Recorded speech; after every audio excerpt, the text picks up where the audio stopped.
Nijenge nisijenge. Buda, so leo DP alikuwa pale Runyenjes Embu for public sensitization forum. Wale ambao walikuwa wanasema serikali haifanye kazi, watch the space, watch the space.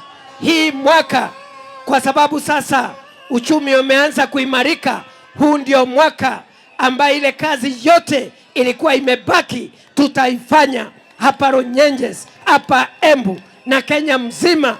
Ni kazi asubuhi na kazi jioni.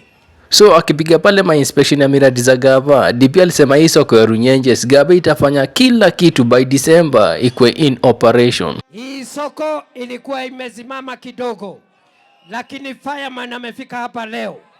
Nimesema ya kwamba kile chote ambacho kinahitajika kuharakisha ujenzi wa soko letu tutahakisha kwamba imefanyika, haitasimama before December. Rais Ruto akuje tufungue hii soko yetu ya Runyenjes. Pia DP alipiga inspection ya Huduma Center ya Runyenjes akasema so far it's 50% done. So gava inahitaji tudo kadhaa wafanye finalization. Runyenjes hoye. Jambo la kwanza, tumekuja hapa kuangalia mahali Huduma Center yetu imefika.